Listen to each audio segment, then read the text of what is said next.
is request for bill introductions. Do I have any bill introductions today? Okay, seeing none, we'll proceed to approval of minutes. The committee assistant sent out minutes for January 12th. The chair will entertain a motion. Moved by Representative Underhill and seconded by Representative Dodson. Is there any discussion? Okay, seeing none, all in favor of approving the minutes indicate by saying aye. All opposed, no. Okay, the ayes appear to have it. The minutes are approved. Okay, I'd like to open the hearing on House Bill 2056, and I'll invite the reviser to come up and give us a brief on the bill.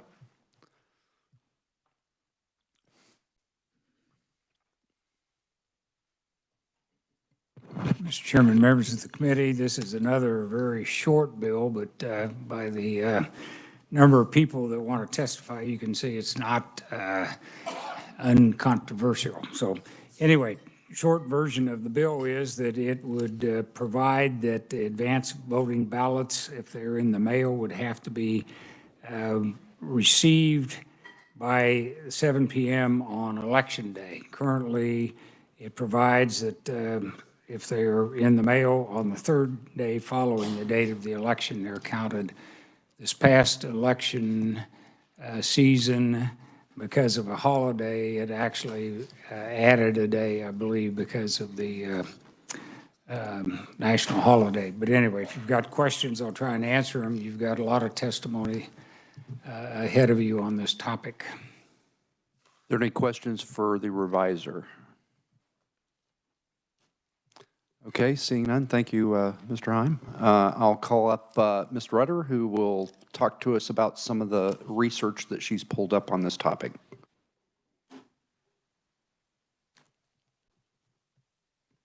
Thank you, Mr. Chair, members of the committee. I'm Elena Rudder from Legislative Research, and I'm going to be talking to you today about a briefing book article that the Legislative Research Department wrote called Mail Ballot Return Deadlines, and I think most of you should have received a paper copy of it with a lovely picture of a plane on the front at the beginning of session, and it is online on our committee page for you to look at. And if you have trouble accessing it on the public legislative website, if you plug in using the yellow cords, you can access the internal website, and that testimony usually uploads a little faster for us, so you can access it there too. And for the committee, it was not intentional that it was so late getting all the written testimony up. We send it in, but then we have to wait for IT to upload it. So there was a lot of testimony, so it took them a while to get it uploaded. So we apologize for that, but it should all be up now. Sorry to interrupt. No worries. Thank you, Mr. Chair. So starting on page, it's 25 on here, but it's the first page of the article. According to NCSL, the National Conference on State Legislatures, all states offer some sort of voting outside of a polling place. They use different terminology like absentee, advance, or mail ballots. And then those deadlines can vary, which is what we'll talk about in this article. And I would like to note that in House Bill 2158 in 2017, the legislature established the 3-day deadline. So in other states, there are 3 that have the same deadline as Kansas by the 3rd day after an election, and those states are Massachusetts, North Carolina, and Virginia. And on the second page of this document, there's a map, and they're the blue states. And then 14 states have deadlines that are longer than Kansas, and they're the orange states on the map.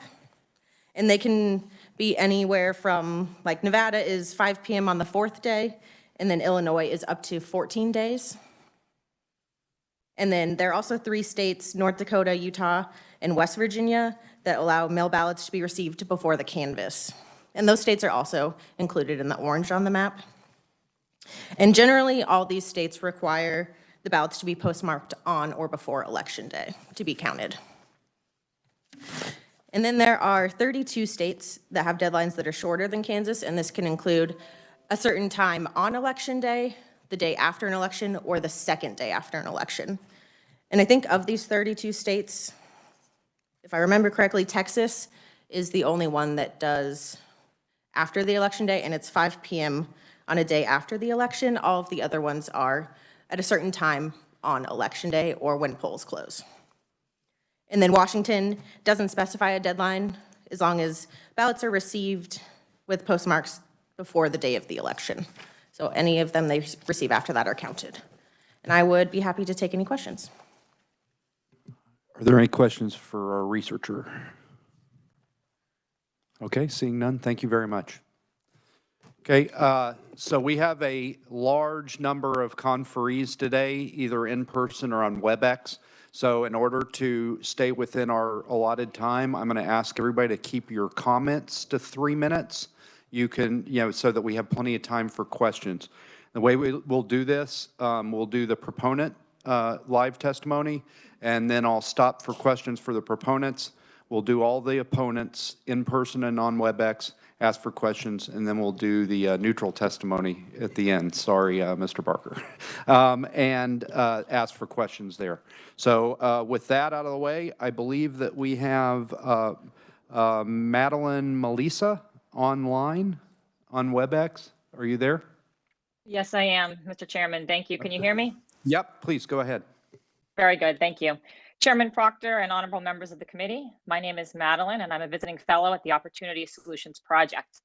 OSP is a nonpartisan, nonprofit organization.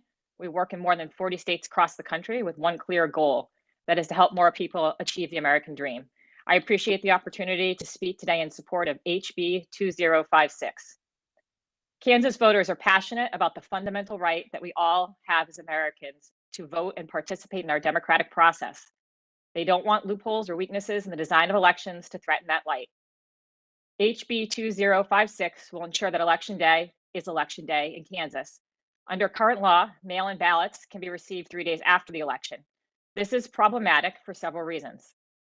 First, allowing ballots to be received days after the election can delay election results. Delay sows doubt. In 2020, Americans witnessed the problems and controversy caused when election results were delayed in states across the country, such as Arizona, Georgia, Wisconsin, Pennsylvania, and Michigan. Late arriving ballots can threaten fast and accurate ballot counting and timely election results. Second, mail-in ballots that arrive 3 days after an election can undermine voter confidence in the outcome, especially in cases where a close race suddenly flips after Election Day. This erosion of voter confidence came to light again during the 2020 presidential election as ballots continued to trickle in days after the election. Third, creating a deadline other than Election Day is confusing for voters, which can lead them to misunderstand the deadline for their ballots to count. Voters in Kansas experienced this firsthand when more than 1,500 ballots in the August primary 2020 either arrived too late or weren't postmarked by Election Day. And those lost votes could have changed the outcome of the elections, with 5 state legislative primary races decided by fewer than 50 votes. HB 2056 will provide voters clarity in the election process and confidence in the outcome. For these reasons, I urge you to support this legislation. Thank you for your time, and I'm happy to answer any questions. All right, are there any questions for Ms. Melissa? Go ahead, Representative Woodard. Thank you, Mr. Chair. Thank you for your testimony. So a quick question on, if this were to pass, that would mean that any mail ballot that was dropped off at a polling place, which is currently allowed, they can drop it off at any polling location in their county, it would not count because it would not be returned to the election office by 7 p.m. This bill doesn't address that. That's the voters under this bill will have multiple options by which they can still turn in their vote by 7 p.m. on Election Day, such as bringing them to their county election officer. So you want the current practice to be to where those ballots would be thrown out? No, well, the 7 p.m. is the deadline. That's correct. So there would be certainty in the deadline for all voters that it's 7 p.m. on Election Day, not dropping it in the mail, being subject to other factors, variable factors such as the mail. So it will provide certainty to Kansas voters that their ballots must be returned by 7 p.m. on Election Day. Well, if I may. Go ahead. Thank you, Mr. Chair. So you would say that any ballots that were dropped at a drop box on Election Day, which then also would not be returned to the election office by 7 p.m. that day, which they're currently allowed to, and many voters prefer to do, is put those in those secure drop boxes. You would like those to be thrown out as well?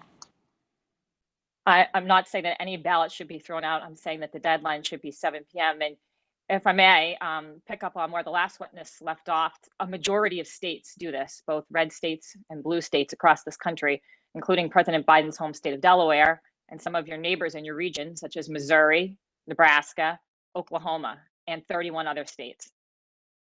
I think Kansas runs a really great election program as it is. Thank you, Mr. Chair. All right, Representative Collins.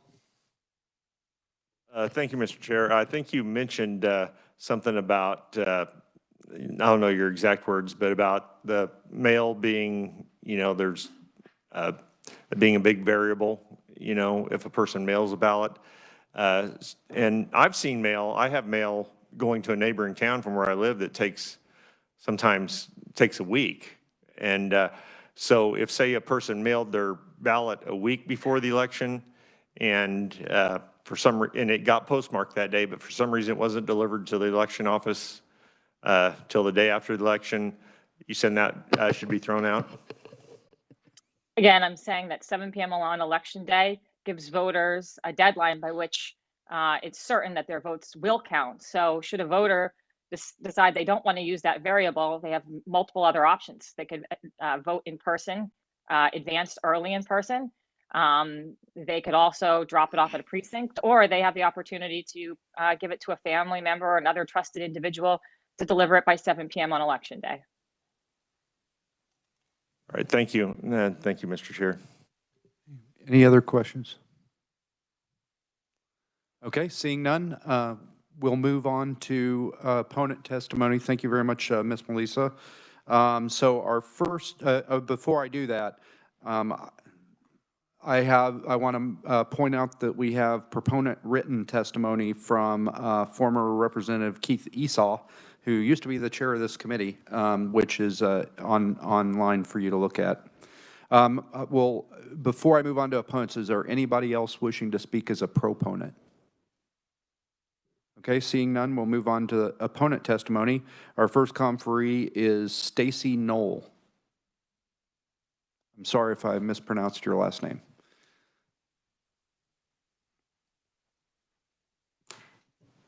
Thank you, Mr. Chair. It is Nell. That's okay. I'm used apologize. to it. Hi, my name is Stacy Nell, and I'm the Executive Director of the Kansas African American Affairs Commission. And I'm standing today in opposition to HB 2056, which seeks to change the final deadline for accepting ballots to 7 p.m. on Election Day, regardless of whether the ballot was postmarked before Election Day. Voting by mail has been a part of the electoral process for decades, whether people have realized it or not. I voted by mail myself the first time in 1992 when I was a college student doing a semester abroad in London. Obviously, I had to pay very close attention to how I got that back, so it got counted in time. But there are many people, not just students who might be abroad, but military families, people who travel for work, and a lot of people who rely on mail voting. Additionally, there are people with physical disabilities for whom standing in line to vote would be a hardship, and people in long-term care facilities who've relied on mail ballots to ensure that their voices are heard. This is not a new question. Last session, I contacted the Johnson County Election Office and asked about numbers of valid ballots from the 2020 election cycle, so these numbers are old, that arrived during the 3-day grace period.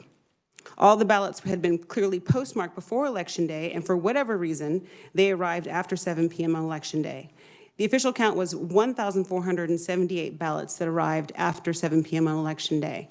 So now the question remains, if a person does valid things to get their ballot in on time, if it happens to arrive at the election office after 7 p.m., then it shouldn't be tossed out. Under HB 2056, those 1,400 votes would be thrown out. Those 1,400 voters would have been disenfranchised.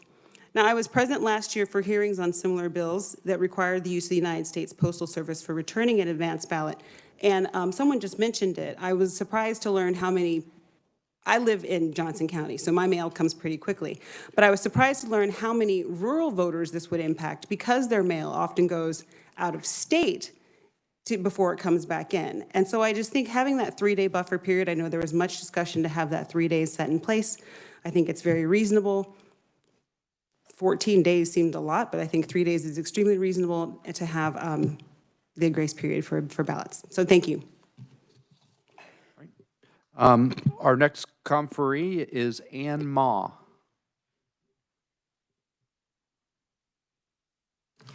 Thank you, Mr. Chair and Committee, for allowing us to testify today. I'm on the State Board of Education, but today I am here as the former ranking Democrat on this committee when Secretary Schwab was the chair. So I have a real passion for voting and helping folks get to vote.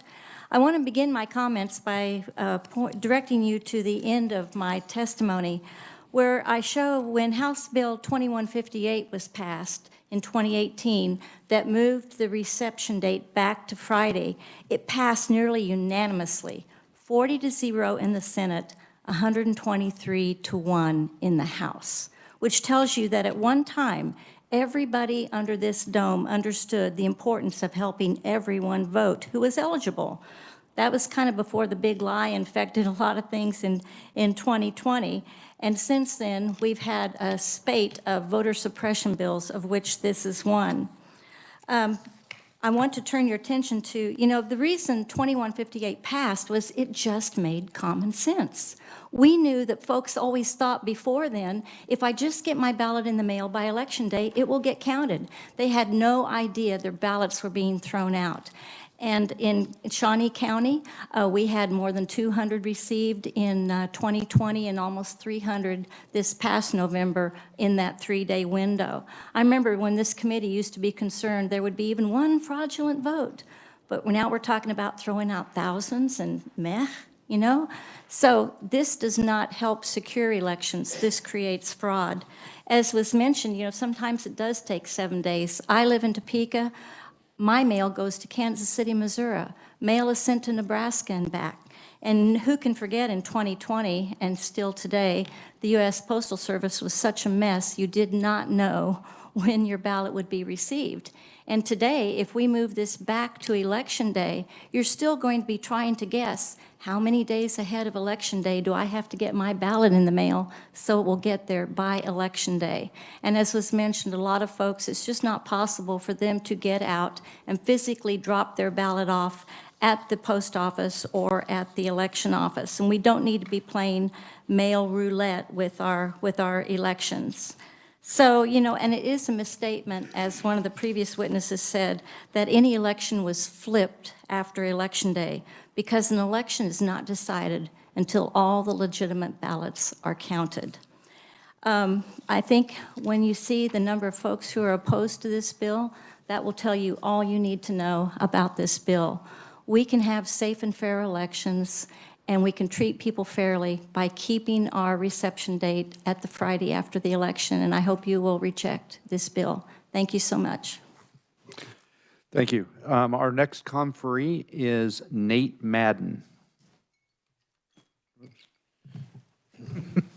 Shh.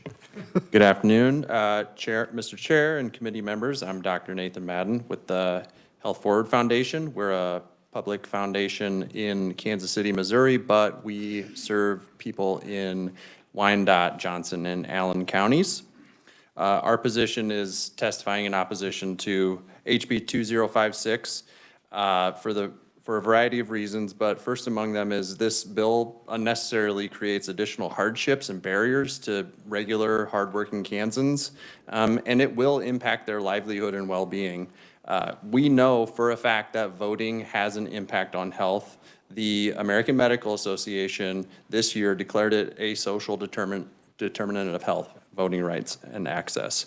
And there's also some research out there by the Health and Democracy Index that shows states with fewer barriers to voting rights and voting access, including advanced mail-in ballots, same-day registration, et cetera, do better on health outcomes like premature death, infant mortality. They have a more robust healthcare workforce, among others. Another main reason is advanced mail-in ballots are incredibly popular amongst all Kansans. In 2020, the highest turnout election in recent memory, this was the second most popular way for people to cast their ballot. 460,000 people did so. That's directly from the Secretary of State office. I think also this bill, and it was mentioned in earlier testimony, would impact Kansans of every kind, especially rural Kansans who have a different lag time on their mail.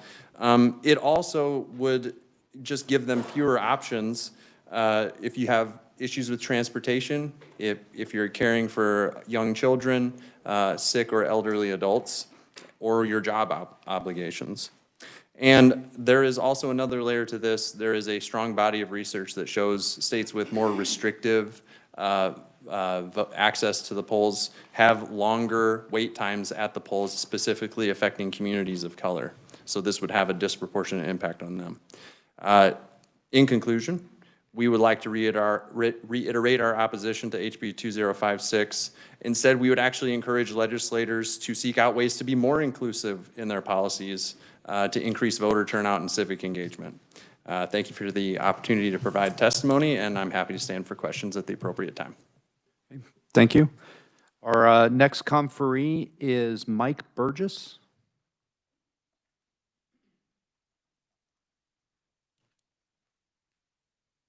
Thank you, Mr. Chair. As the chair just said, I'm Mike Burgess, and I'm the Director of Policy and Outreach at the Disability Rights Center of Kansas. And we're a nonprofit that exists to protect the rights of individuals with disabilities here in the state, and we're the designated protection and advocacy organization in the state. Also want to share a little bit of relevant background here. So I was a member from 03 to 2012 and had the privilege of chairing this committee at that time. And then in a totally different hat, have worked as a supervising judge on an election board over several elections. So I have a little bit of on-the-ground experience in actual polling places.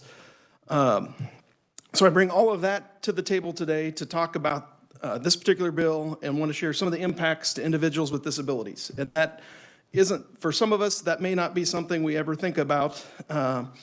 You know, it seems really easy to just put a stamp on it and run out to the mailbox. But for individuals with dexterity challenges or mobility challenges, they may require assistance. And it isn't that simple.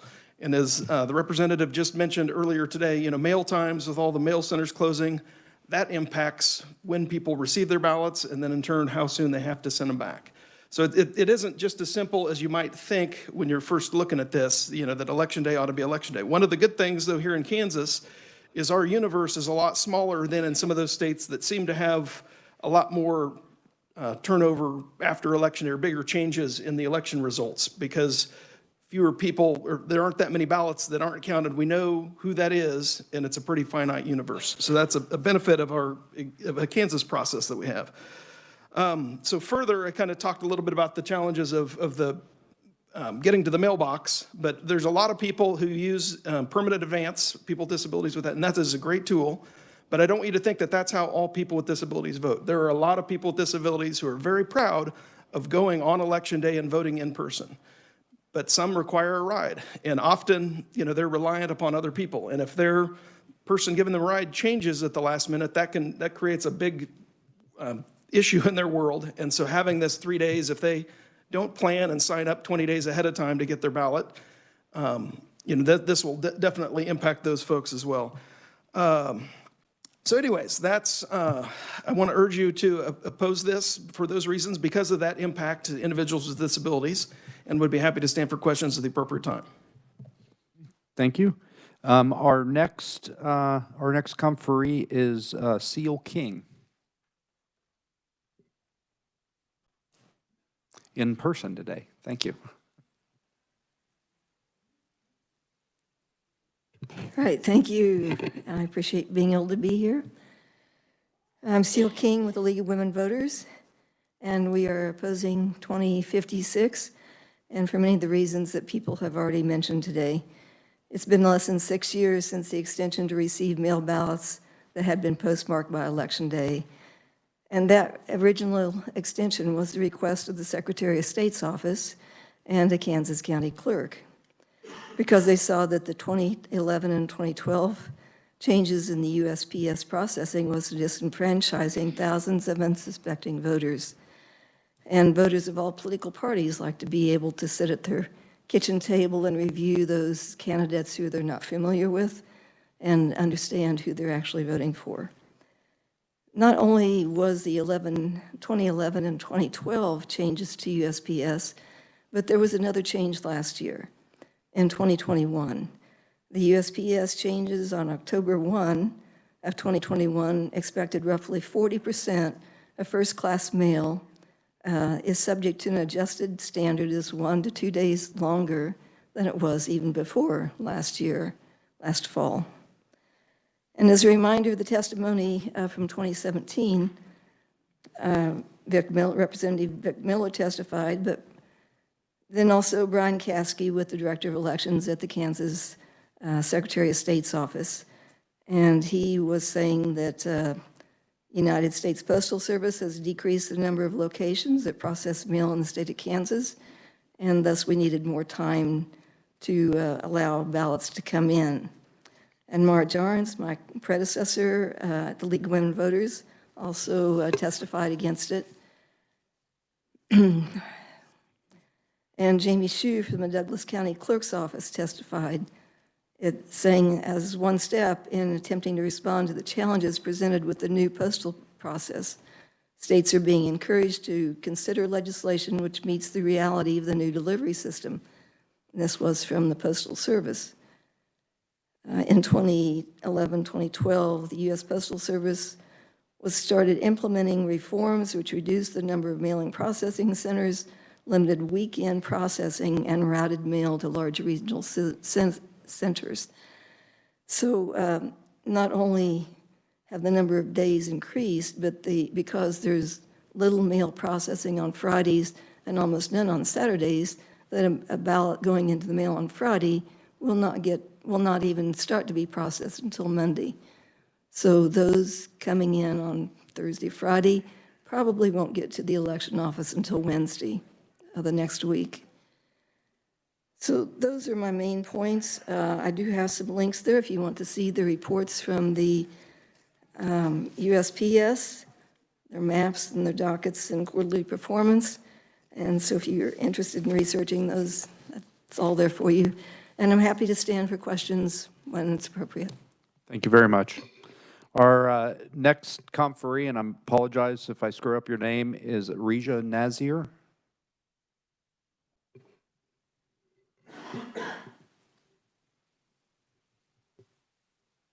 I apologize. I know I screwed it up. You're perfect. It was Reja Nazir. Okay. Yes. Thank you for having me. I appreciate you all giving me the time today to speak in regard to House Bill 2056. I'm a resident of Wichita, Kansas, of course, where else, in House District 85, and I am opposed to this bill. As someone who has been an avid voter since turning 18, I've seen firsthand how much our elections have grown in the last 4 years. New and seasoned voters alike continue to show us how they feel about their voices being heard at every level of our country's government. With the influx of voter participation in recent years, extreme wait times on Election Day have grown to become common among many of our counties. During the August 2022 primary election, I opted to vote at my regular polling location that typically takes me about 5 minutes to check in, vote, and head out. That day, it had taken me over an hour to even get to the check-in table. With the aid of more mail-in ballots being used, this issue can be significantly reduced, in addition to regulating far more accurately.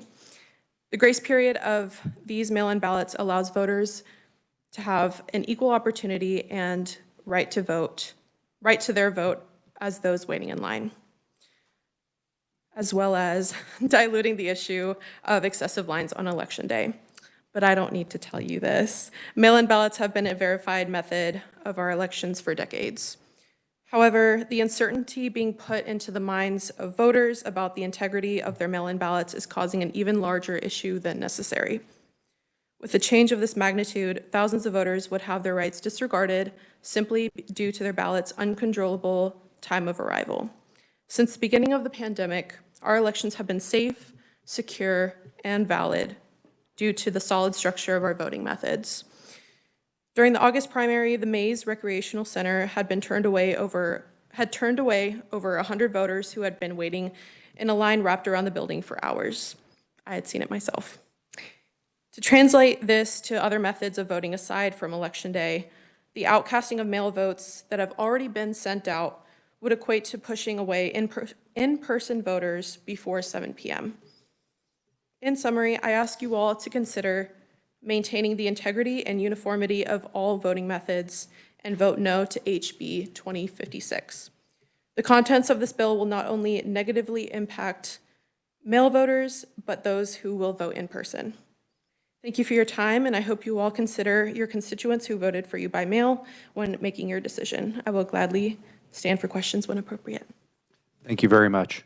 Our next conferee is Logan Bird.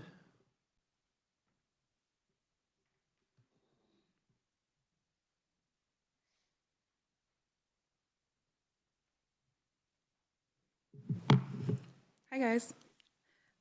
Chair Proctor, members of the committee, I want to thank you for giving me the chance to voice my thoughts on this bill today. I will start with that I strongly urge you all to oppose this bill. For some background, my name is Logan Bird, and I'm a student at Wichita State, and I came here today to talk about the importance of this 3-day grace period for mail-in ballots. I'll keep it short because you guys already have my written testimony. You've heard pretty much all the reasons I have listed already, but let's just talk about mail real quick, you know? We know our system takes time to deliver what we need, and quite literally anything can go wrong in that time. So with that being said, I just want you to think about your constituents that have voted to put you in the positions you find yourselves in today. And some of these constituents live in rural areas. Some of them are immunocompromised, and some of them simply don't want to vote in person. This leaves mailing their ballots. But none of that means they should not get the chance to have their vote counted. Should mail do the mail thing and not get their ballots in by 7 p.m. on election day doesn't mean voters should be disenfranchised in the way that this bill would allow. Those votes should count, and it is vital that these voters continue to have the 3-day grace period. So in short, please oppose this bill. Thank you. Okay, thank you very much. Our next conferee is Melissa Steeler. Did I get that right? Sorry if I didn't. Okay. Okay, I apologize. Chair Proctor, members of the committee, thank you so much for having me today. My name is Melissa Steiler. I'm a resident here in Topeka, Kansas, who frequently votes by mail and always votes early because I work on election day. So as somebody who relies on this kind of method, I am deeply opposed to this legislation. A lot of the conferees have already addressed some of the major issues, so I'll try not to be repetitive. But I do want to talk about how eliminating this deadline is unnecessary, it's harmful to democracy, and it can only lead to further deterioration of voters' trust within our systems. So voting by mail is deeply rooted in Kansas history and our election integrity. Starting in 1868, state law allowed voting by mail for military members. In 1902, that was extended to railroad workers. In 1953, folks with disability or illness that prevented them from going in person. And widespread absentee voting was available to all Kansans in 1967. Of course, in 1995, amending that statute from absentee to advanced means that voters didn't have to have a reason to vote by mail anymore. The reason that no excuse mail voting became available, this shift was motivated by incredibly long wait times during the '92 presidential election. Johnson County was a national embarrassment in this election, and this was a direct response to that. So that way, the election day burdens that both voters and our election officials have to face could be relieved by some people voting in advance. While the 3-day grace period was only enacted in 2017, this bill was passed with unanimous approval in the Senate, overwhelming bipartisan support in the House with only 2 in opposition, and the conference committee report was adopted with only 1 legislator in opposition, Representative Carmichael. With all respect, the 3-day grace period was so popular in this legislative body because the increased inefficiencies of government-provided mail required an extension to the ballot deadline to prevent arbitrary disenfranchisement. The Director of Elections, Brian Caskey, while serving under former Secretary of State Chris Kobach, said in his proponent testimony in the 2017 legislation that enacted the 3-day grace period, and I quote, The Secretary of State's office welcomes a discussion on the best manner in processing ballots that are transmitted and returned by mail. The United States Postal Service has decreased the number of locations that process mail in the state of Kansas. As a result, an increase in the amount of time needed to transmit mail has occurred in the last few years in Kansas and across the country. As was pointed out by Rep. Bourgeon while opposing the elimination of the 3-day grace period last session, this government inefficiency with our mail has only gotten much, much worse, especially in our rural communities. Mail-in ballots are being processed out of state, even whenever it's being sent from somebody's home within their own community.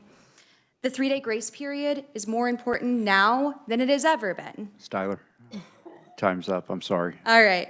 Well, I'll close with saying that proponents of this legislation say that perhaps voters shouldn't trust the government to deliver their ballots and that it will instill more voter confidence in elections. But I counter that discovering your vote was thrown out because of government's failure to deliver your ballot fast enough will cause far more voter distrust in our system than having everybody's duly cast ballot counted. Thank you. Thank you. On conferees, please try to keep it under 3 minutes so that everybody gets an opportunity to speak. Our next conferee is Connie Collins.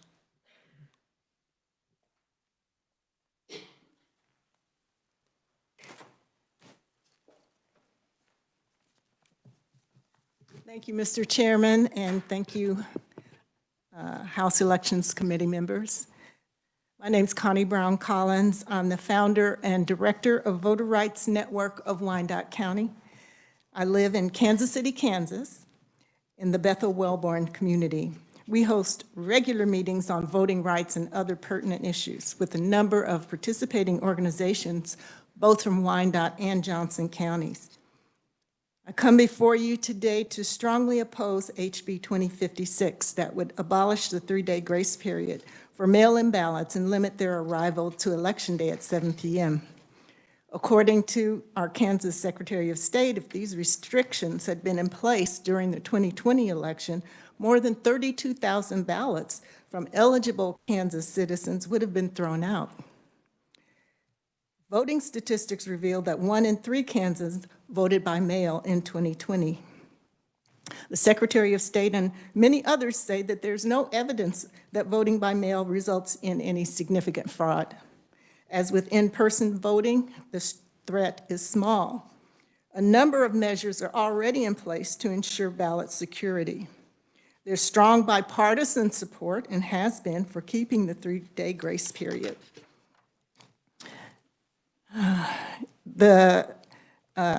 It will ensure that citizens with slower mail delivery, as has been said, such as rural voters, it makes sure that they get their votes counted too. This bill amounts to the government punishing citizens for government shortcomings. As has been said, rural voters especially have longer mail delivery times and often don't have easy access to in-person early voting options. Voters should not be disenfranchised because they have slow mail delivered by the government. Further, due to extenuating circumstances, many groups exercising their right to vote may not have adequate access to polling locations, whether they're advanced or not. In addition to rural communities, affected voters can include minority communities, employees who do shift work, elderly and disabled individuals, overseas military families, students attending college away from home, and working individuals who travel for their jobs. In my own case, I traveled extensively for my job, requiring me to be away for most elections. I would take my mail-in ballot with me, mail it from wherever I was, whatever hotel I was in the country, including Hawaii, wherever I happened to be working. Though I tried to mail it in plenty of time, there were no guarantees that it would even go out in a reasonable time, let alone when it would arrive. Once my husband became ill and I could no longer travel, I became a full-time caregiver. Caregiving required my complete focus and attention. It was a 24/7 job. I could only get away to mail my ballot when another caregiver was available to come and stay with my husband, relieving me to leave. I get you to wrap up, your way over time here. I'm done, I'm sorry. It allowed me to leave for a short period. I couldn't risk putting my ballot in the mailbox to be picked up. I'm sure there are many Kansans with similar circumstances, including senior citizens and disabled individuals who must rely on others. I urge you to vote against SB 2056 in order to preserve the rights of the majority of Kansans to have every opportunity for their votes to be counted. Thank you so much for the opportunity to present today. Thank you very much. Our next conferee is Mr. Davis Hammett. Please welcome back to the committee.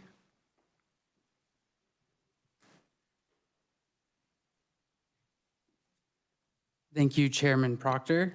I'm glad the mic is actually on this time. Sorry about that last time. Chairman, members of the committee, really I just want to ask why? Why is this necessary? Because the points that we've heard to support this have all vastly been debunked, and they're really not at all based on what has happened in Kansas. And so the fundamental question here is if Kansans who did everything right, they got their ballot in the mail on election day or before it, sometimes, a week or more before it, if their votes should be thrown out just because they arrive a day or two later. That's the fundamental question here. It's not a security issue because if you look through our laws, anything nefarious that could happen around mail ballots is a crime. If someone tries to alter a postmark, that's a crime. If someone tries to interfere with the delivery, that's a crime. If they try to influence the vote, that's a crime. Anything that you would be concerned about is already a crime under Kansas law. So this is just y'all deciding if thousands of people who did everything right to cast their vote on time should have their votes thrown out or not. There are also timeline issues. Election day has never been election day. Never. There's always a process to this. These votes, well, some counties show it every day for the following 3 days. They show the results as they come in the mail ballots, and people say the results are changing, but really counting is happening. That will always be triumphed too by 2 weeks later whenever the provisional ballots, which are more numerous than these mail ballots, come in and are counted and also can change results. And those are sometimes provisional ballots where just a poll worker made them cast that ballot because they didn't see their name in the poll book, but they were really registered. We have a process in place that works. This doesn't solve any problems, but it will cause a lot of problems because imagine if you lost by one vote in your election and then you looked and found out that your mail ballot was thrown out because of the law that if y'all were to pass this law, and in next election you lost by one vote. And just really quick, I want to mention on a personal thing when you think about these stories, I try to usually go vote advance in person. In 2021, I was taking care of my mom in Florida as she died of cancer. And as I was caring for my mom in an intensive setting because there weren't nursing homes open at that time because of the pandemic, I found myself requesting the mail ballot. And then it wasn't on the top of my mind, of course, because I was caring for my mother in that condition. And so just at I think it was a day or two before the election, I was like, oh my gosh, I need to get this thing in the mail, and I got it in. And because of the grace period, I'm pretty sure is why it was counted. Again, please don't throw out these ballots. There's no reason to do it, and any argument for it, I can promise you, we can easily debunk it. Thank you, Mr. Chairman. Okay, thank you. I've got 3 more opponents on WebEx. The first one is Caleb Smith. Can you hear me?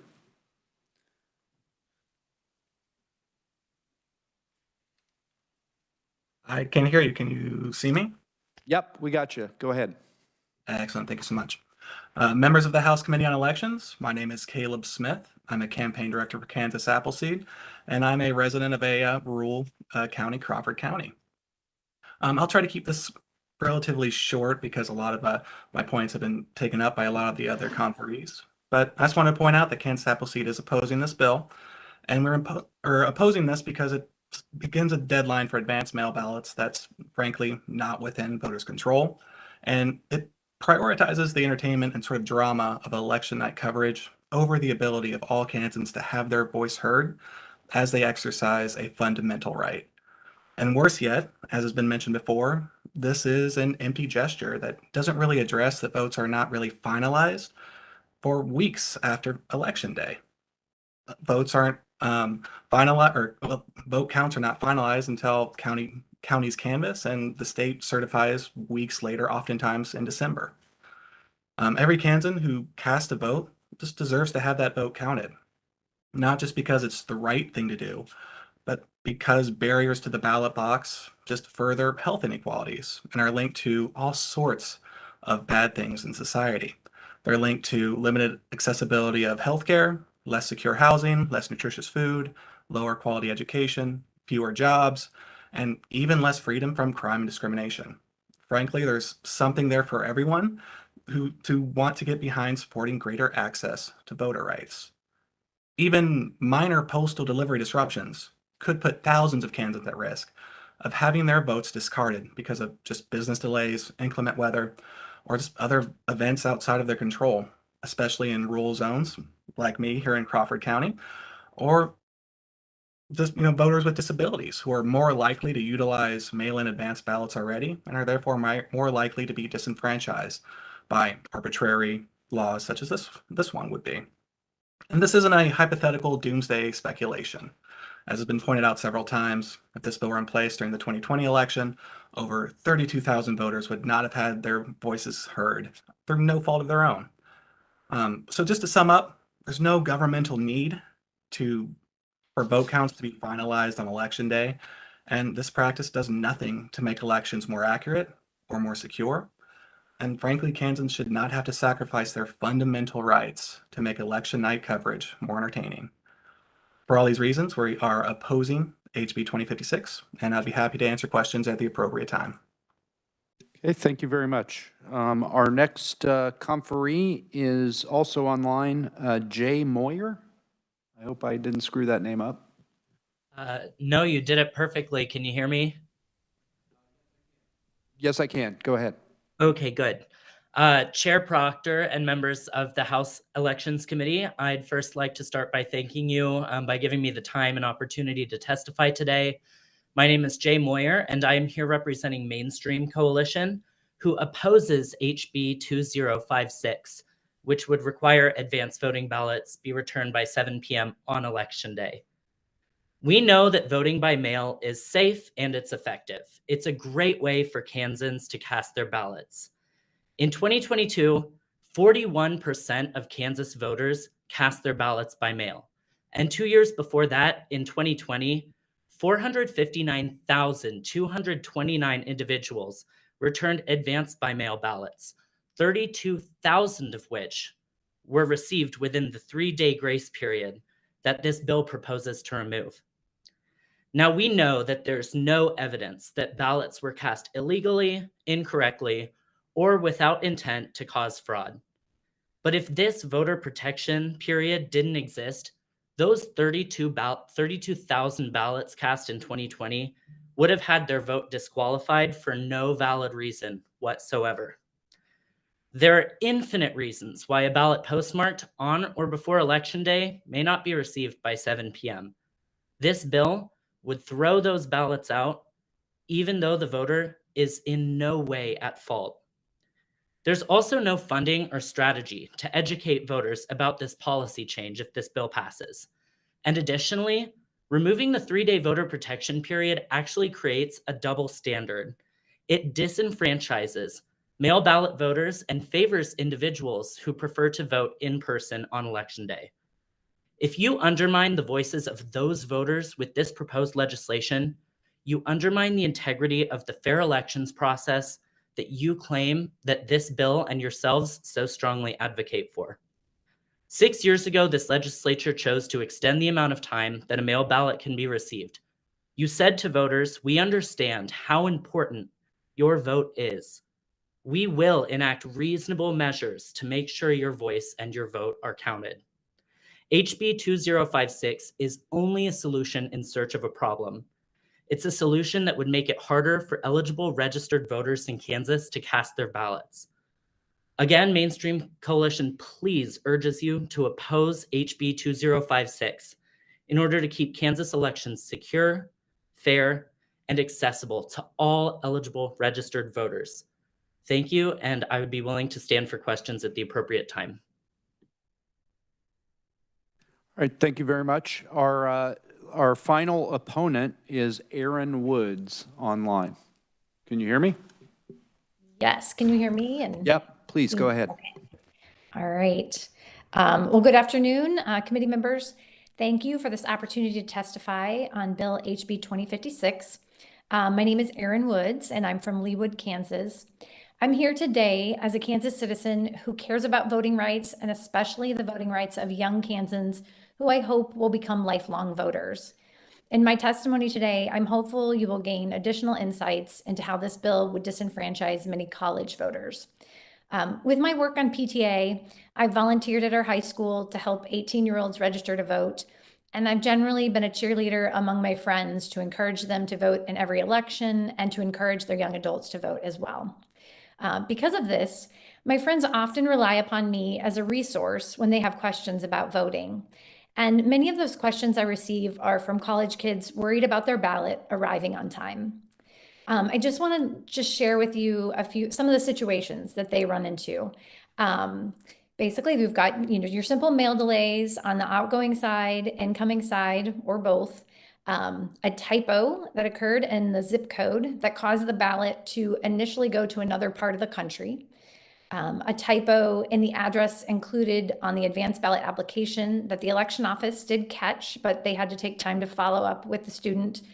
And then issues with the signature on the advanced ballot application that require follow-up from the election office before the ballot could be mailed. Accidentally requesting the ballot be sent to their home address versus their college address. They thought that they filled out an advanced ballot application, but after waiting a while for their ballot to arrive, followed up and learned that no application had been received by the election office. So in most of these cases, the election office was able to help them out, but it did add more days to the process and made it all the more difficult for their ballot, although postmarked by Election Day, to be received on Election Day. This 3-day protection period is a necessity for these college students and really any out-of-town voters. These young people care about their vote and they understand that it's their voice. They were waiting anxiously for their ballots and took the time to follow up. And in some cases, they even paid to expedite their ballot to ensure it would arrive within that 3-day voter protection period. The voting process isn't always easy for adults my age to navigate, let alone new voters away from home. The last thing we want to do is make the voting process harder on any of them. When this bill came up last year, we were told it was needed because some legislators were hearing from constituents who didn't trust our elections because votes were being counted after Election Day, not that there was any reason to believe the votes weren't valid. In Kansas, we do a great job of ensuring we have fair and secure elections. I'd suggest, before we go and disenfranchise thousands of Kansas voters, maybe we should instead do a better job of educating the public on the election process. And I think legislators could help with this. I've also heard the argument that we no longer need the 3-day voter protection period because ballot drop boxes are prevalent. Ma'am, your time's elapsed here, so please wrap up. Okay, I am. Yet this completely disregards out-of-town voters and the fact that a bill was just introduced to reduce the number of ballot boxes. Let's just make the voting process easier and not harder and make sure everyone's vote is counted. Please oppose Bill HB 2056. Thank you very much. That concludes our testimony for opponents. I would direct everybody's attention to written testimony online from Eileen Berquist of the ACLU, Rick Pifo, Roxana Arjan, I'm sorry I'm butchering some of these names, Michael Papa, Amy Hill, Rabbi Moti Reber, Julie Dunlap, Leslie Mark, Paris Ratti, Chloe Chafflin, Donovan Dillon, Bonita Gooch, and Connie Jacobson. Okay, so at this time, I'd like to open up questioning for our opponents. Does anybody have a question for any of our opponents?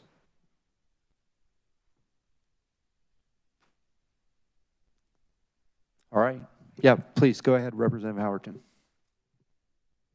Thank you, Mr. Chair. I was trying to figure out how to word this without. So I'm new to this committee, okay, and I'm trying to understand. I heard a lot about the importance of getting the mail ballot counted if they mail it on Election Day, but then I heard a lot about the post office is not reliable. and then it takes a long time. So even if it's mailed on election day, it's not going to be there within the 3 days. There's a chance, right? So I guess if someone could maybe address that concern. Ms. Ma, please. Thank you, Mr. Chair. I think when the research assistant, I missed your name, gave the data, you know, there are some that go longer and there are some that go shorter after Election Day. And it was just decided back in 2017 that 3 days was a reasonable compromise. You have to stop counting at some point. So they decided the Friday after the election was a reasonable time to stop the mail-in ballots. And that was it. It was just a compromise date. At the time, we were hoping 3 days would be enough. Does that make sense? I mean, we could have said 2 weeks, and they're making, oh my gosh, no, not 2 weeks. Or we could have said the next day, that's not enough. So it was a compromise. Do you have a follow-up? Okay, Representative Collins. Thank you, Mr. Chair. And this is kind of a generic question for any of the advocacy groups that are here today. Now, I personally, you know, if someone asks me about mail voting, I tell them if you're going to do it, get your ballot in the mail as soon as possible. You know, don't wait around till. I had one lady mention that she mailed her ballot on Saturday evening before the Tuesday election, and thank God for the 3-day grace period, or, you know, it probably didn't even go anywhere till Monday, and it probably didn't get to the election office on Tuesday. But anyway, I was just wondering if a question for any of the groups there. Do you also advise people when you vote by mail to get it in as early as you can? Mr. Hammett.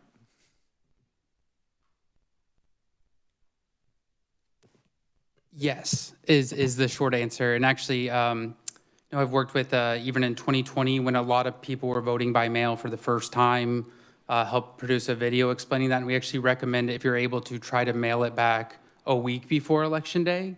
Or if you're not able to do that, to turn it in person and really, as a last resort, use other options.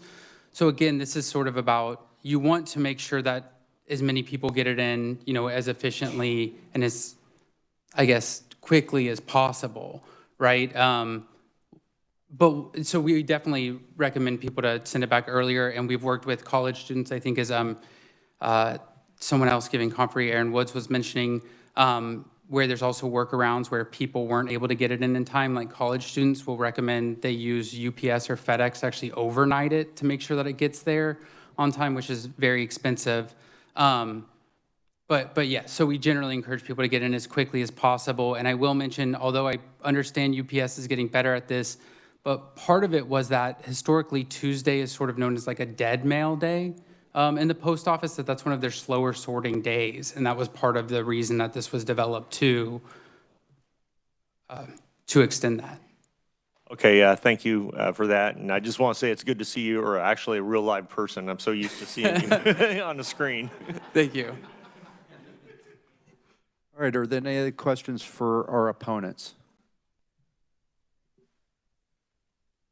Representative Dodson. Thank you, Mr. Chair. Just conceptually, it seems we have two competing ideas.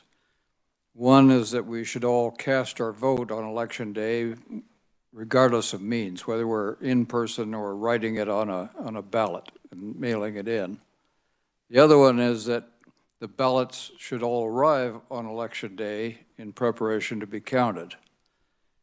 The vagaries of the postal system pertain to either system. That is, the length of time you have to plan ahead pertain whether your ballot should arrive on Election Day or whether it should arrive 3 days following Election Day. The planning process under personal responsibility, you know, one of our greatest personal responsibilities is casting the vote. So all of that planning pertains in either system. That is, whether you need to get your vote done on Election Day or whether you need to get your vote done so it arrives 3 days after. So I guess the question here is, from anyone, maybe you can address this, which is the system that we're trying to advance?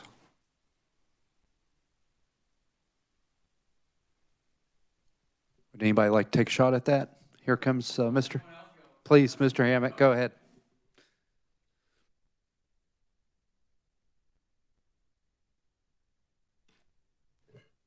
So I just want to make sure that I understand your question right, Representative. Are you saying, is the system we're trying to advance is people's understanding that they need to have their ballot in on Election Day, or that they need to have it mailed by Election Day? Those are the two systems that could be adopted. So my argument is that regardless of the time that you want the ballot to arrive, all of the things continue to pertain. The length of time of the postal system or your assumptions thereof, and the planning that takes place regardless if you're able-bodied or if you're disabled. All of those same timelines apply to your planning process for getting your vote in. So which is the most favored way of constructing the balloting process? To have it on all votes there on Election Day, or having all votes cast on Election Day regardless of the means? So for this, it's that, you know, in the way that Election Day is Election Day, no one can vote after that, right? No one can change their vote after that. With this, again, this is sort of making up for the fact that even if someone did plan ahead, right, that they can still be impacted by this, right? Not just by slow mail, maybe they sent it a week early, but also we have a very tight window because the counties are not allowed to send out ballots. They aren't even allowed to begin sending out ballots until 20 days before the election. And that can sometimes get backlogged, or a mistake happens on something, and so someone doesn't get their ballot even though they applied early, and so then they ask a week, you know, it's a week later and they ask for it, and the window just kind of gets smaller and smaller. So I think the general principle, though, that's being adopted here, again, is a sort of a pro-voter principle. If the voter did everything right, trying to get the, you know, making sure that it was in the mail by Election Day, that the state should then do everything in its power to make sure that that person's vote is counted. And again, I mean, just like the election administration and the post office, these are both government services. And the real question is, like, who are you serving here, right? I mean, I think that the pro-voter policy is that everything indicates that this person cast their ballot on or before Election Day, it should be counted. I mean, personally, right, I might argue that the ballot should be counted up to the point of the county canvass, which we do where, like, people can correct issues or make sure that their provisional is counted up to that point. But again, this was a compromise between sort of competing ideas here. And I would hate to see the state go the opposite direction, making it harder for someone to trust that their vote was counted. Just a quick follow-up. So what we're arguing about here is 3 days. When you start planning, do I plan in order to get my ballot there on Election Day, or do I plan to get it there 3 days after Election Day? I think ideally you plan to get it on, you want to get it in as soon as possible. But again, there's a lot of circumstances that don't make it possible. Like this was adopted specifically because the amount of time that it took for first class or priority mail to get there had changed on people. And our system didn't really change. We weren't sending out ballots earlier, other things. So the window was getting smaller and smaller. And people don't know that. Your average person doesn't know, you know, the rates of time and how that shifts county to county, or the fact that over the last 5 years, most of this, I believe now all of the sorting facilities at USPS have closed within the state, so they have to go out of state. Your average Kansan, how can they be expected to know that information? And because there's a variable, you might plan thinking, okay, this is going to take 4 days, but it actually ends up taking 8 days. And I think that's just sort of the thing that we have to address, is there isn't a perfect time frame where you can know, I have to get this in 4 days before. Thank you.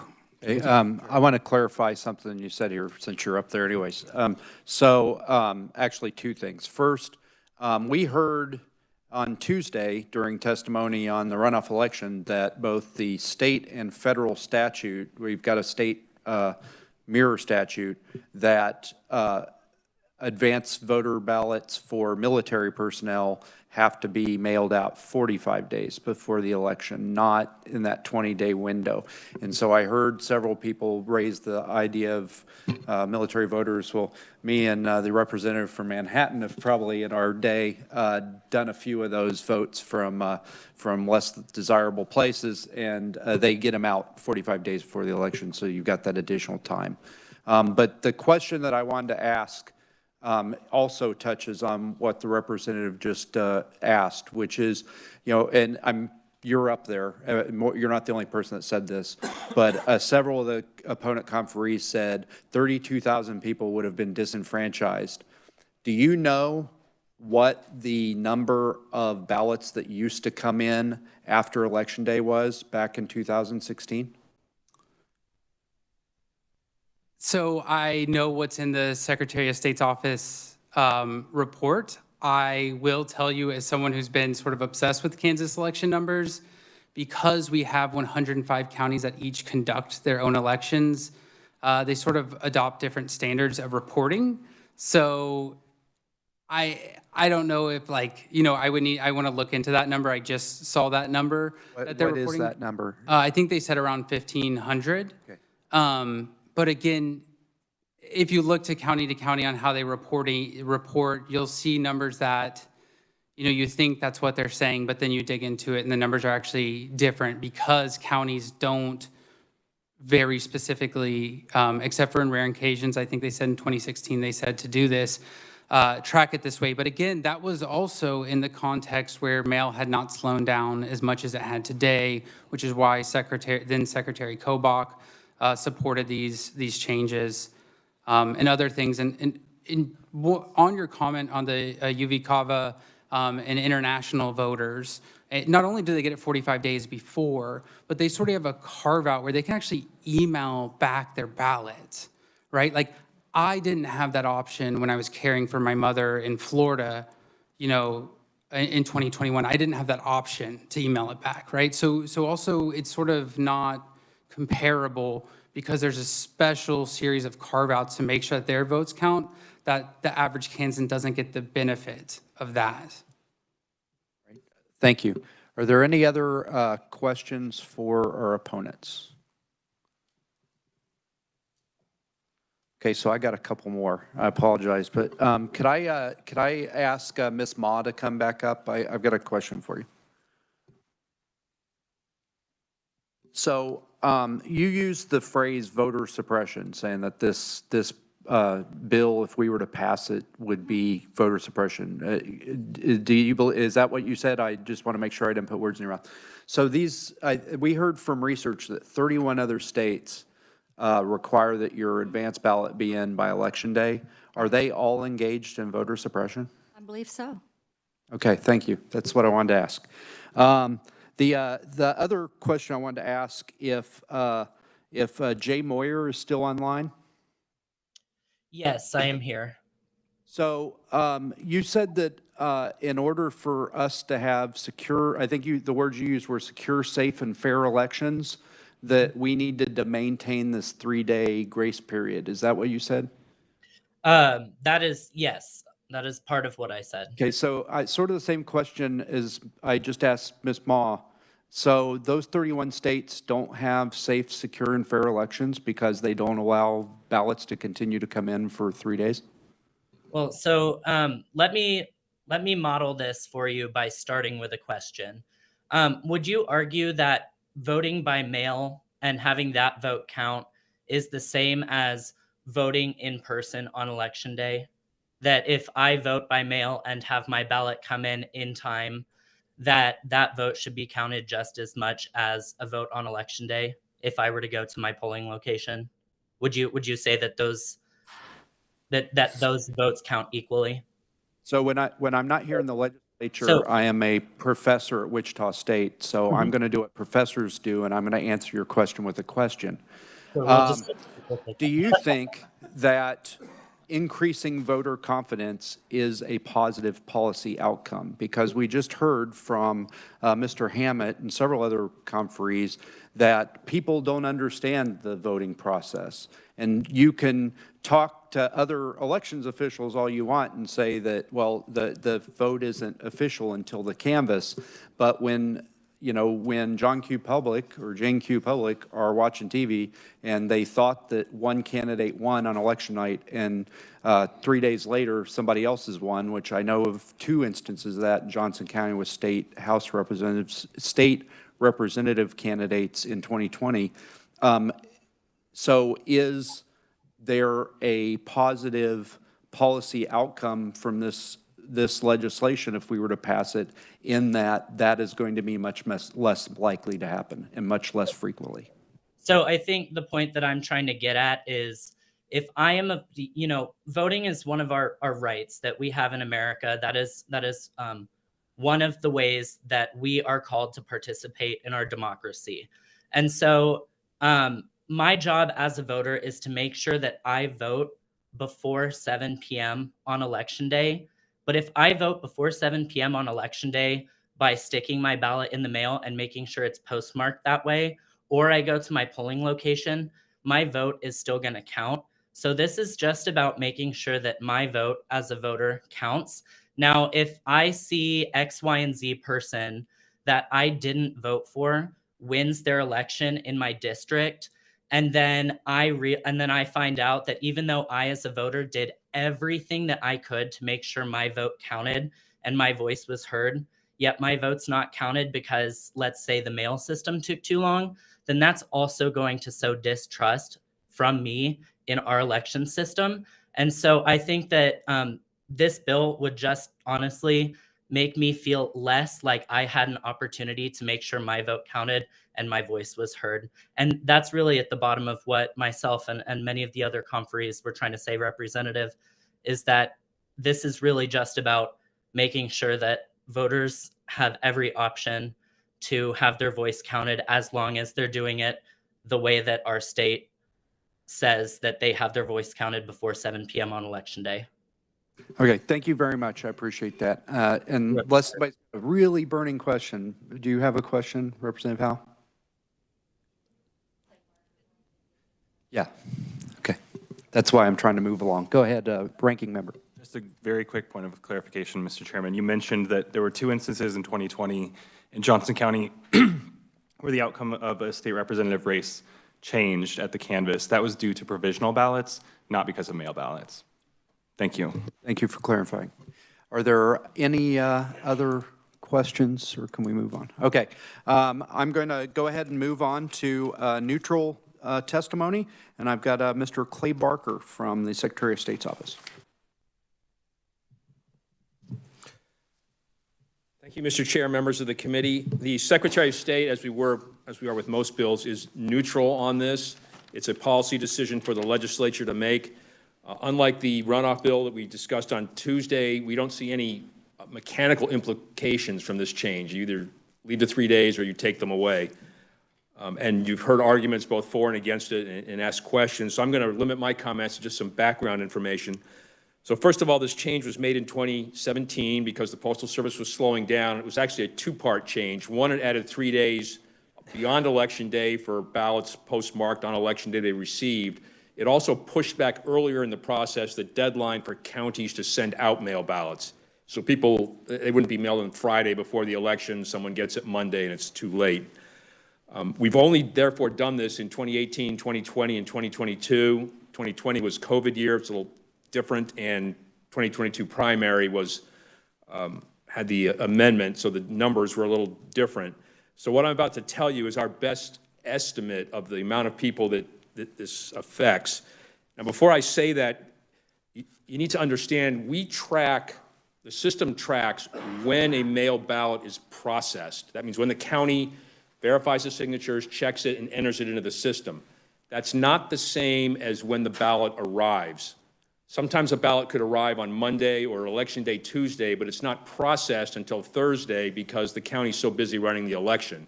And there's nothing that says they have to process the mail ballot immediately. They try to do it as promptly as possible. This is why sometimes it looks like there are more numbers arriving in that Wednesday, Thursday, Friday after the election than our actual ballots arriving. Now, the best estimate we have, and again, it's a rough estimate, is about 1,000 voters in a non-presidential year. Their ballots arrive 3 days after the election, and we can extrapolate that about 1,500 to 2,000 in a presidential year.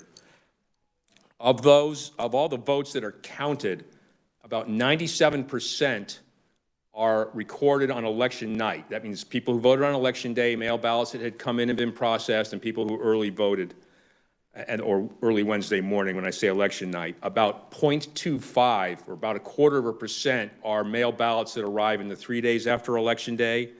About 0.25 or 1/4% are ballots that had to be hand counted, either write-ins, spoiled ballot, tabulator rejected it, or this year there were a lot of activists who wanted their ballot hand counted and insisted it be put in a special envelope. And those are counted usually on the weekend after the election. And about 2.5% of all votes counted arrive at the county canvas. And those can occur up to 13 days after the election. As to who the people are whose ballots arrive late, we have no actual data on that. I've heard anecdotal stories about college students on the coast that send it in and it arrives late. You mentioned military ballots, and Mr. Hammett commented on this. The UACAVA system, their ballots have to actually arrive on election day, but they have the option of faxing or emailing their ballot, and it does go about 45 days early. So I wouldn't include those in this issue. And if you're curious, about 15% of all votes are done by mail, and 60% on election day, the other 25% early in person, and that varies a little by election. And the last point we would like to make is if the committee moves ahead with this bill to eliminate the 3 days, we request that the drop boxes still be made available for voters who have a mail ballot, and maybe they haven't sent it till the Friday before the election or the weekend, to either put it in a drop box, especially if they can only do it after hours. They can also take it to polling places on Tuesday, but we assume they're doing a mail ballot because they can't make it on Tuesday to the polling place. But they have an option of taking their mail ballot in. And with that, Mr. Chair, I'll stand for questions. Excuse me. Any questions for Mr. Barker? Everybody's, go ahead, ranking member. Oh, okay. Okay, I didn't see a hand. Is it Representative Oropeza who's got a question? Oh, okay. Representative Howell. I misinterpreted body movement, apparently. Thank you, Chair. I have several, but I will try to be concise. Okay, and I'll apologize right up front, Clay. I had these labeled for Rick and for you, and since Rick's not here, you get them all. One thing, just for clarity, if I take my mail-in ballot directly to my poll site on Election Day and I turn it into the secured box inside the poll site for returning mail ballots, it is later transferred technically after 7 p.m. to the election office, it's still counted with all the other results, correct? Yes, that ballot is counted, even if it doesn't have a postmark, as long as it's in the box at the polling station on election night. That's when the voter transfers the ballot to the election system. All right. And is there anything in this particular bill that would change that fact? I don't believe so, no. Thank you. Then secondly, if the chair permits, let's see, let me look at my notes for just a second. You alluded to this just a little bit, but could you just expound on maybe a couple more reasons why, even if we were to pass HB 2056 into law, we would still have ballots that would be technically being counted after Election Day. So we would see changes happening. Something like fun fact, everything the election system does on election night to report numbers is not required by law. We do that as a public service, so there's no guidelines of how to do it. That's why we emphasize that it's unofficial. If you notice, we underline it, highlight it, italicize it, so people don't think that's the final number. The final number comes out of the county canvas, which can occur up to 2 weeks after Election Day. But ballots that aren't counted on election night, again, it's a late arriving mail ballots in the 3-day, ballots that have to be hand counted, usually again on the weekend, and then the provisional ballots that are ruled on by the county canvass. Thank you. 2 more really quick. Okay. These are kind of related. Do the county election offices in Kansas regularly receive mail ballots that have no postmark or postmarks with no timestamp? Not very often, and Brian Caskey in our office rides herd on the Postal Service. He asks every county if they receive a mail ballot without a postmark, even if it's very early in the process, so the ballot would still be counted, tell him and he will call up the postal supervisor and get on them that they have to be postmarked. It's vital for that ballot to be counted. No postmark, it doesn't count if it comes after Election Day, whether it's the voter's fault or not. We just can't verify whether it was voted on time. And then similarly related, as far as you know, is the USPS legally required or obligated, or can we sue them? Can the state of Kansas sue them if they fail to postmark mail ballots and provide a date and timestamp on them? No. And in 2020, there were states, New York, for instance, that doesn't do mail ballots, decided they suddenly were going to do them. They had a lot of problems. Their postal service wasn't used to postmarking ballots, and sometimes they were in, I think the borough of Bronx didn't postmark any ballots and it went to a federal court, but you weren't suing the Postal Service. All right, Representative Woodard, did you have a question? Yes, well, the representative asked most of the questions I was going to, so thank you. Clay, thanks for your testimony. You kind of alluded to this, but just for the record, when were the members of this body, of this committee, elected? Was it Election Day, or was it at the county canvasses and state canvass? It's official. It's the state canvass, which occurs no later than December 1. That's when the document is signed that verifies you're elected, and when we send all of you your certificates of election. Thank you. Thank you, Mr. Chair. All right, any other questions for Mr. Barker? Okay, I want to go back and make sure I understood what you said. What does the Secretary of State's office believe is the number of mail-in ballots that came in during the 3-day grace period? All right, Mr. Chair, again, this is an estimate, and if I can just back up a little. So our system does not, we don't record when the ballot arrives. We have a, I don't know if all of you get that daily report of early voting and mail ballots. That is when the ballot was processed.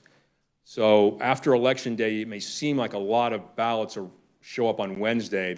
A lot of those are actually probably arrived Monday and Tuesday, but weren't processed till after the election. Now, our best estimate is it's about 1,000, and it's based on 2 things. In 2016, the federal government asked all the states to record how many mail ballots arrived after Election Day. Now, that could be 2 weeks, 3 weeks after, and it was about 1,600 in Kansas.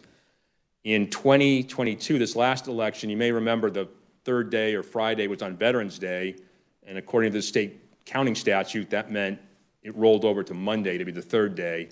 We were concerned there might be litigation. We asked the counties to start counting how many ballots arrived, and when it became clear there wasn't going to be any litigation, we stopped, but that's where we get the 1,000 number from. So about 1,000 arrived, actually physically arrived at the counties after Election Day. I wouldn't die on a hill for that number, but that's our best estimate. So that's about 3% of what most of 13 opponents just said is coming in after Election Day. What do you think is the discrepancy? Mr. Chair, I think the discrepancy is 2 things. One, they were looking at 2020 numbers where there was much higher mail ballot. It was 36% plus or minus of all votes came in by mail. So it was a lot higher number, and there may have been more coming in in the 3-day period. And I believe that number also comes from looking at our daily updates and thinking that the difference between Tuesday's numbers and Wednesday's numbers were actually what arrived on Wednesday, when in fact Wednesday's numbers probably included, there's a lag time between when it arrives and when it's processed. You're fairly confident that even in 2020 there were not 32,000 ballots that came in after Election Day? I would doubt it, Mr. Chair. I understand where the other conferees got that number from.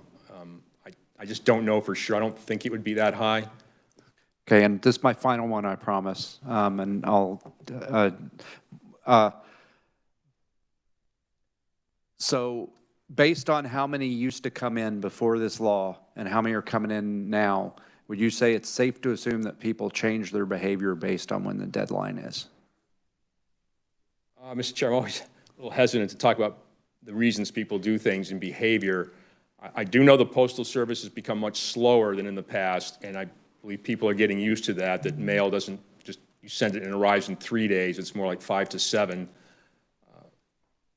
And if that percolates through the system, people can become aware of it. I think also drop boxes, which we had a surge of use in 2020, people are aware of that as an alternate. And I know there was a lot of stories out about, I know they're anecdotal, but the Postal Service and ballots are dumped on the ground, don't trust the Postal Service, and use drop boxes or hand deliver it to a polling place. And those stories may have percolated through the population. I just don't know. I have no polling data, nothing to measure it with. Okay, I'll let you off the hook. Representative Hoagland, sorry to badger the witness there. So when we went to the, thank you, Chairman. When we went to the Shawnee County office, didn't they have 300 ballots that came in the 3 days following the election? They gave us the count. I don't remember, I apologize. Had them written down? Okay, so it was, I did math in my head, so it was close to 300. And that's 5% of the state of Kansas, isn't that right? So mathematically, wouldn't it be more closer to 6,000? I mean, if Shawnee is a typical county? Representative, I'm not going to, again, stand on that 1,000 number. That was our best estimate from what the counties were reporting to us from 2022 until we told them we didn't need to track it anymore. If it's higher than 1,000, it could be. And the only way we could find out is to actually go back to all 105 counties and ask them how many actually showed up in that 3-day period. Well, actually, it'd be 6 days because some may have shown up on the weekend. I can ask Mr. Caskey if he can ask the counties on that. All right, okay, we're getting close here, Representative Howell. Please make it quick. This is a little bit more of a comment, but just a reminder that in the general election, we had more than 3 days allowed because we had Veterans Day. So I don't remember exactly how many days we actually ended up with, but it was longer than the 3-day normal range that we had. So while we're calculating that, add that in for kicks and giggles. Okay, are there any other questions? We're getting dangerously close to the end of this meeting, so please, okay. Thank you, Mr. Chair. There are no simple questions, but go ahead.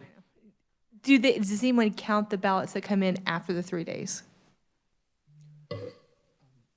Not that I'm aware of, Representative. I know there's anecdotal stories about ballots coming in a month or two, but that's usually just 1 or 2. All right, any other questions? Yes, ma'am. Mr. Chair, could I follow? Yeah. I can check the county canvass may rule that ballots can't be counted because they came in too late, but that's often mixed in with those that don't have postmarks also. Okay. So we don't allow people to come back up for opponent testimony. If you have something you'd like to share with the committee, please feel free to email us. Our email is online. Any other questions for Mr. Barker? Or can we let him off the hook here? Thank you very much. All right. Is there anybody else who has not had an opportunity to testify who wants to testify as a proponent, opponent, or neutral, or none of the above? Okay, seeing none, I'm going to close the hearing on House Bill 2056. So we're not going to do any final action today because it's 5 o'clock. I will point out, as I said on Tuesday, we have a change to the calendar. I just signed it today, the schedule for next week. I just signed it today. It should be published tomorrow. So next week on Tuesday, we're going to hear House Bills 2057 and 2053. And hopefully that's the same conferees and they won't say the same thing on both bills, so we won't go late. On Thursday, I was incorrect. I said that there were 2 bills, but when I looked at them, they're all rolled up in one bill. It's House Bill 2166 pertaining to express advocacy. And next week, possibly Tuesday, if we get done at a reasonable time, we're going to try to work this bill. So is there anything else for the good of the order? Okay, seeing nothing, we are adjourned.